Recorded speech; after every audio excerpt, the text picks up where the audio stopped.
दोस्तों, मैंने कभी सपने में भी नहीं सोचा था कि मेरी जिंदगी इस तरह के रास्ते पर आकर ठहर जाएगी जहां रिश्तों का मतलब ही बदल जाएगा। मेरी शादी को 12 साल हो चुके थे, लेकिन माँ बनने की खुशी मुझे अभी तक नहीं मिली थी। घर वाले और आसपास के लोग हर दिन मुझे कुछ न कुछ कहकर परेशान करते थे। इन सब के बीच मेरे पति अजय हमेशा मेरे साथ रहे। लेकिन एक दिन हमारी जिंदगी में एक नया शख्स आया जिसका नाम था विक्रम, और उसने सब कुछ उलट पुलट कर दिया। दोस्तों, मेरा नाम राधिका है।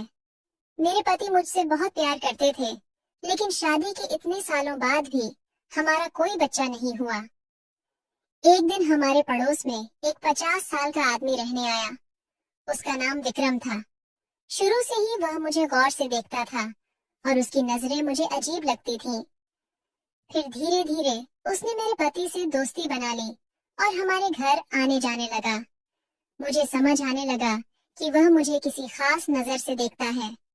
एक रात जब अजय घर पर नहीं थे, विक्रम अचानक हमारे घर आ गया। उस रात जो हुआ उसने मेरे मन पर गहरी ठेस पहुंचाई। वह घटना मेरे लिए एक ऐसा निशान छोड़ गई जिसे मैं कभी भूल नहीं सकती। दोस्तों, मैं अब 35 साल की हूँ। मैं बहुत खूबसूरत हूँ। मेरी त्वचा गोरी है और लोग मेरे रूप की तारीफ करते नहीं थकते। बचपन से ही मुझे अपनी सुंदरता की वजह से बहुत तारीफें मिली हैं। मोहल्ले वाले कहते थे कि मेरी शादी किसी रईस घराने में होगी। हमारे परिवार में 3 बहनें और एक भाई था। मैं सबसे बड़ी थी। हम बहुत गरीब थे। मेरे पिता बड़ी मुश्किल से घर चलाते थे। उनकी सारी कमाई हमारे खाने पीने में खत्म हो जाती थी।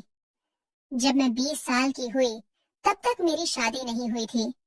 मेरे पिता चाहते थे कि जल्दी शादी हो जाए, लेकिन दहेज के लिए पैसे जुटाना हमारे बस की बात नहीं थी।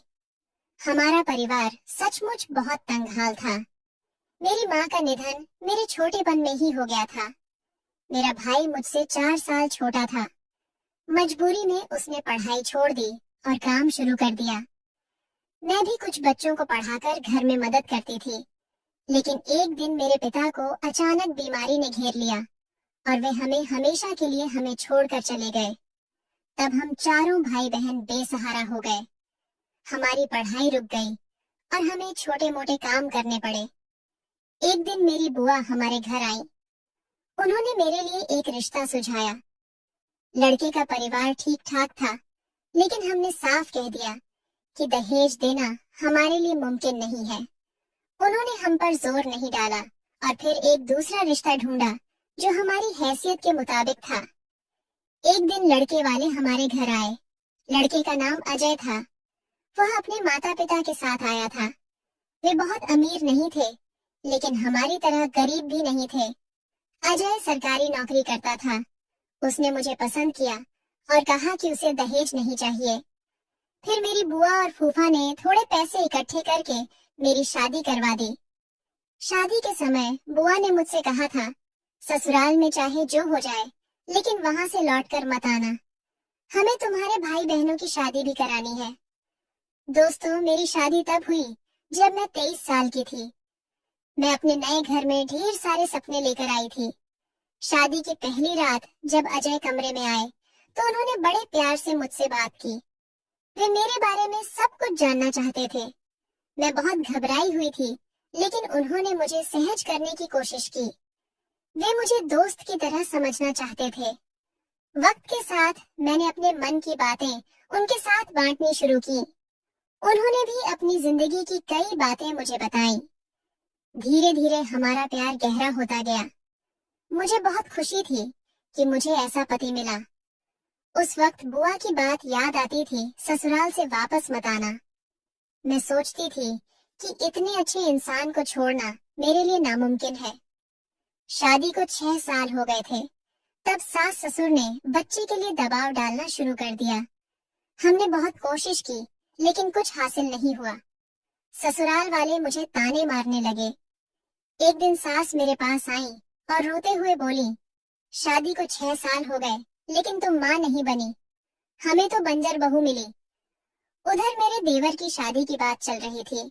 जल्द ही एक लड़की पसंद कर ली गई और देवर की शादी हो गई। उसकी पत्नी प्रिया 2 साल में माँ बन गई। इसके बाद घर वालों और रिश्तेदारों ने मुझे और ताने देने शुरू कर दिए। मेरी गोद खाली होने की वजह से सब मुझे हेय नजरों से देखते थे। जब मेरा बच्चा नहीं हुआ तो घर में या पड़ोस में कोई नहीं चाहता था कि मैं शुभ कामों में हिस्सा लूं। मोहल्ले में कोई अच्छा मौका होता तो मुझे बुलाया नहीं जाता। लोग कहते ये तो बांझ है।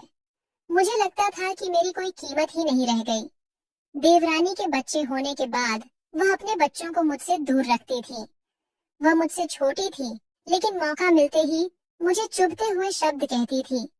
ससुराल का माहौल मेरे लिए हर दिन मुश्किल होता जा रहा था।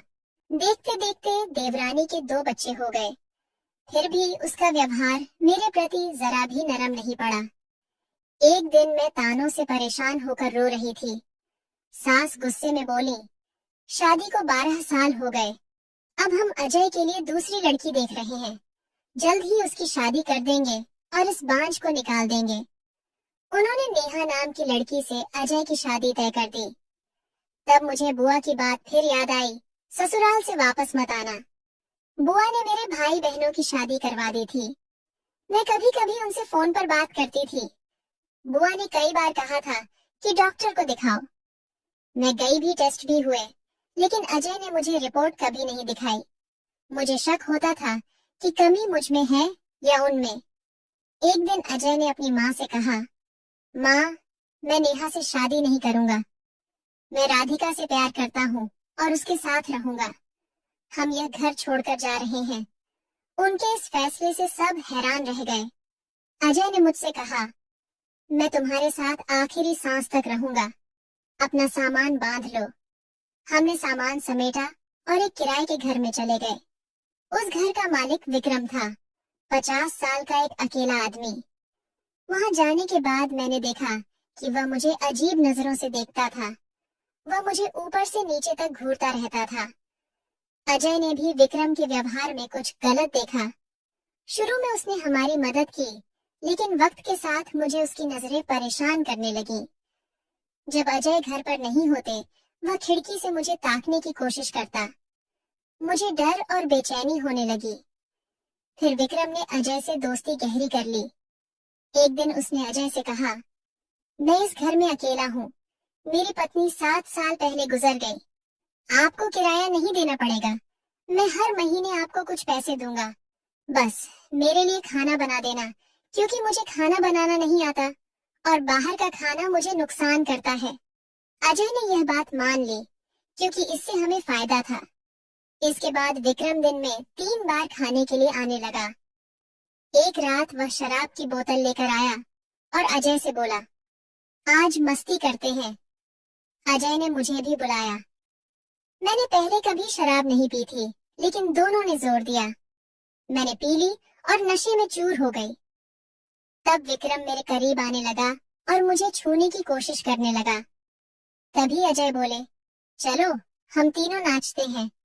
मैंने 12 साल तक सिर्फ दुख देखा था, तो उस पल थोड़ा खुश होना चाहती थी। मैं नाचने लगी। नाचते वक्त विक्रम मुझे छूने लगा। मुझे अजीब लगा, लेकिन अजय कुछ नहीं बोले, बल्कि वे इसे मजा लेते हुए दिख रहे थे। उस पल मुझे लगा कि हमारे रिश्ते का यह नया रूप सबके लिए अनोखा था। विक्रम मुझे अलग नजरों से देख रहा था और अजय इसे मानते हुए लग रहे थे। एक दिन जब अजय घर पर नहीं थे, विक्रम दोपहर में आया। उसने कहा, भाभी, आप बहुत सुंदर हैं। अजय बहुत खुशकिस्मत हैं कि उन्हें आप मिली। ये सुनकर मैं परेशान हो गई। मैंने धीरे से कहा, 12 साल हो गए, लेकिन मेरा कोई बच्चा नहीं हुआ। मेरी बात सुनकर उसने मेरा हाथ पकड़ लिया। मैं डर गई। फिर वह बोला, अगर आप चाहें तो मैं आपकी मदद कर सकता हूँ। उसकी बात से मैं सन्न रह गई, कुछ बोल नहीं पाई। खाना खाकर वह मुझे अजीब नजरों से देखता रहा और चला गया। धीरे धीरे वह हमारे परिवार का हिस्सा बन गया। अजय उसे बहुत मानते थे। वे कहते, विक्रम मेरे लिए सच्चा दोस्त है। परिवार से दूर रहकर मैं अकेला था, लेकिन उसने मेरी जिंदगी में रंग भरे। मैं उससे सब कुछ कह सकता हूँ। मैं सोचती थी, क्या अजय उसकी नजरों को नहीं देखते? फिर उसे रोकते क्यों नहीं? कुछ दिन ऐसे ही बीते। जब अजय नहीं होते, विक्रम आता और रसोई में मेरे पास खड़ा हो जाता। कभी मेरी कमर पकड़ता, कभी मुझे करीब खींचता। मैं डरती थी, लेकिन उसे रोक नहीं पाती थी। मैंने कभी अजय को धोखा देना नहीं सोचा था, लेकिन विक्रम की हिम्मत बढ़ती जा रही थी। एक दिन उसने मुझे जोर से गले लगाया और बोला, तुम बहुत प्यारी हो। मैं बेबस महसूस कर रही थी। फिर वह रात आई जो मेरे लिए भूलना मुश्किल है। अजय काम से बाहर गए थे। रात को किसी ने दरवाजा खटखटाया। मैंने खोला तो विक्रम खड़ा था। उसकी आंखों में चमक थी। मैं उसे रोक नहीं पाई। उस रात मैंने लाल नाइटी पहनी थी। मेरा शरीर कांप रहा था। उसकी नजरें बता रही थी कि यह रात खास होगी। खाना तैयार था और वह बड़े शौक से खाने लगा। फिर मैं अपने कमरे में चली गई। खाना खाकर वह मेरे कमरे में आया और मेरे पास आकर मुझे गले लगाया। उसने कहा, आज मैं तुमसे अपने दिल की बात कहूंगा। जब से तुम आई हो, मैं खुद को रोक नहीं पा रहा। मैं कुछ बोल नहीं पाई। मन में घबराहट थी। हिम्मत करके मैंने कहा, मैं शादीशुदा हूँ, अपने पति को धोखा नहीं दे सकती। उसने कहा, ये धोखा नहीं है। मैंने सख्ती से कहा, मैं अजय के लिए वफादार हूँ। हमारे रिश्ते में किसी तीसरे की जगह नहीं। हम बच्चे पैदा करने की कोशिश कर रहे हैं। भगवान चाहेगा तो मैं माँ बनूंगी। तब उसने एक कागज मेरे सामने रखा। उसकी आंखों में दर्द था। मैंने कागज पढ़ा तो मेरी आंखें भर आईं। यह एक मेडिकल रिपोर्ट थी जिसमें लिखा था कि अजय पिता नहीं बन सकते। विक्रम ने वह सच बताया जो अजय ने 12 साल तक छिपाया था। मैं कभी समझ नहीं पाई थी। ससुराल में उनकी दूसरी शादी की बात भी हुई थी। ये सब सुनकर मैं स्तब्ध थी। विक्रम बोला, मैं तुम्हारा दुख नहीं देख सकता। तुम्हारी हर मुश्किल हल करना चाहता हूँ। मैंने कहा, तुम यहाँ से जाओ। पहले मैं अजय से बात करूंगी। उस रात वह चला गया। मैं अकेले रहना चाहती थी। इतने सालों का छुपा सच सामने आया था। जब अजय लौटे, मैंने सब बताया। उन्होंने सिर झुकाकर माफी मांगी। बोले, मैं तुमसे बहुत प्यार करता हूँ। ये सच इसलिए छिपाया ताकि तुम मुझे न छोड़ दो। तुम्हारे बिना मैं नहीं जी सकता। फिर वे बोले, समाज ने तुम्हें बहुत कुछ कहा, हमें जवाब देना है, इसलिए मैंने विक्रम को भेजा। वह तुम्हें चाहता है। हम तीनों परिवार बना सकते हैं। उनकी बात सुनकर मैं रो पड़ी। यह मानना मुश्किल था। वे मुझे समझाते रहे। बोले, रिश्तों में इंसानियत सबसे बड़ी होती है। तुम चाहो तो विक्रम को शामिल कर सकती हो। कुछ दिनों तक वे मुझे मनाते रहे। आखिरकार मैं मान गई। मुझे लगा कि दोनों मुझसे सच्चा प्यार करते हैं और मेरी इज्जत करते हैं। कुछ वक्त बाद मुझे पता चला कि मैं गर्भवती हूँ। जब बच्चा हुआ तो जिन लोगों ने मुझे ताने मारे, उनके मुंह बंद हो गए। सास ससुर ने हमें घर बुलाया, लेकिन अजय ने मना कर दिया। बोले, हम यहीं रहेंगे, उनसे दूर से रिश्ता रखेंगे। सास मुझे इल्जाम लगाने लगी कि मैंने उनके बेटे को छीन लिया, लेकिन सच यह था कि अजय अब वहां नहीं जाना चाहते थे। वे विक्रम के साथ रहना पसंद करते थे। दोनों में गहरा रिश्ता बन गया था। अजय चाहते थे कि हमारा यह छोटा परिवार हमेशा साथ रहे। मेरी जिंदगी एक अनोखे रिश्ते में चल रही थी, जहां सिर्फ पति पत्नी नहीं, बल्कि एक तीसरा शख्स भी हमारा हिस्सा था। विक्रम सिर्फ परिवार का हिस्सा नहीं था, वह मेरे और मेरे बच्चे की हर जरूरत का ख्याल रखता था। इस अनोखी जिंदगी में मैं सचमुच खुश थी। मुझे कुछ भी कम नहीं लगता था। मैं प्यार और सुकून से अपनी जिंदगी जी रही थी। तो दोस्तों, यह थी मेरी कहानी। आपको ये कहानी कैसी लगी, कमेंट करके जरूर बताएं।